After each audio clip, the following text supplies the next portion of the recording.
Մենք ուզում ենք արժանապատիվ ապրենք, որպեսզի սերունդների համար էլ հասկանալի լինի։ Մենք ոչ մեկից ողորմություն չենք մուրում։ Մենք պետական մարդիկ ենք, պետության մեջ ապրող։ Պետությունը պետք է լինի մեր հովանավորը, ոչ թե անհատ բարեգործները, որոնք կողքից լսում են, ինչ-որ բարեգործները հայտնվել, ուզում են օգնել։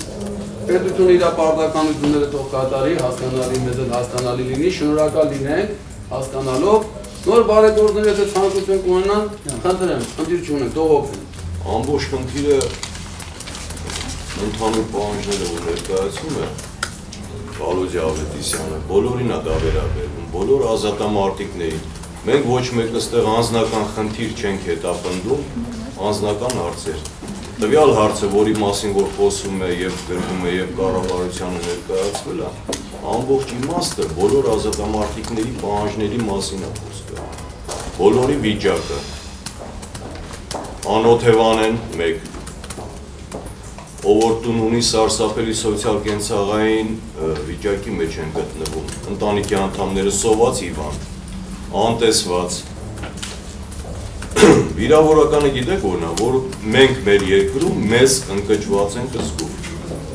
Մեզ տպավորություն է, ոնց որ ասենք մենք ինչ-որ ուրիշ պետությունից եկել է,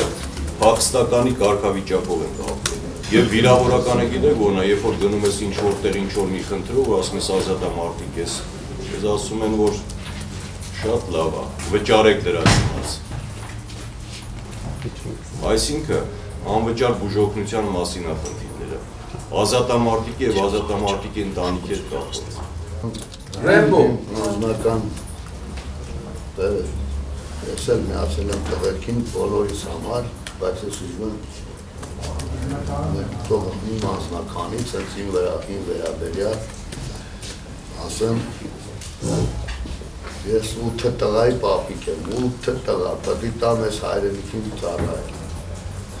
Հիմա սոցիալական վիճակը ասենց է, տունը ձեռքիցս խլում եմ, վարկ եմ վեկալել չեմ կարասել փակվել։ Աշխատել եմ, դրել եմ հողերի մեջ, վարել եմ ուսայլա, կասեր, մացու եւ այլ։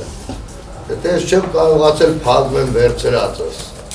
Ես 7 տարվա մեջ այդ վեկալածս դարել է $32,000։ Հետի մեկ։ Երկրորդը։ Տունն էլ որ 4-րդ կարգի վթարային, հա, ճիշտ է 2008 թվականից ներկայացված է նախարարությունում, բարելավման պահը, կարելի է ասենք, սս մոմենտներ էլ կարելի է օգնել, առաջադիմել, որ դիմել եմ մի քանի անգամ, դեր ասել են կլինի, չի բանի չի, ասում ավել լավ, որ այդ տունն էլ ծախում եք, ետ էլ ծախեք, մի հատ պալատկա վեկալեմ, այդ 8 թորնիկներից կվեկալեմ, գնամ քաղաքի կենտրոնում խփեմ, պալատքի մեջ կապեմ, ավել լավ, ամեն կդառնամ քաղաքացի։ Յուղի կարկուտից էլ կպրծնեմ, այդ անվերևներից էլ, այդ ցեղերից էլ, 46,000 դրամ թոշակ եմ ստանում, Վարդանաշեն յուղի։ Շատերն են ասում, շատ շատերը։ Դիմում ես ասում են, որ պետության համար կրվել է, գնացեք են պետությունից էլ պահանջեք։ Շատ շատերը, միշտների մասին է խոսքը, ոչ բոլորի, ես վերջերս ես տեմ պրոբլեմն առաջ ինքս կանգնել եմ, ու իրանք անպայման նույն ձևի ասել են, ես ստիպված վճարել եմ դրա դիմաց, ես ունեմ այդ փաստացի բոլոր այդ չեկերը ունեմ, որ հիվանդանոցում եւ ինչի համար եմ վճարել։ Ես ում պետքա դիմեմ դեղեր ստանալու համար։ Դիմում եմ պոլիկլինիկա, որտեղ որ անվճար ծառայություն կա, դեղերը անվճար տրամադրում են։ Ընդեր դու հենց ներկայացնում ես, ասում ես այդ դեղը գոյություն չունի, դա շատ թանկ է։ Մենք գումար չունենք, որպեսզի դրամ դնենք, ձեզ էլ վերադարձնենք դեղի պես։ Ստիպած ես պետքա գնամ, խնդրեմ տղաներին, ընկերներին, ծանոթներին, որ գումար տրամադրեն, որպեսզի այդ գումարով վերցնեմ տվյալ կոնկրետ դեղը։ Մեր հաջորդ քայլը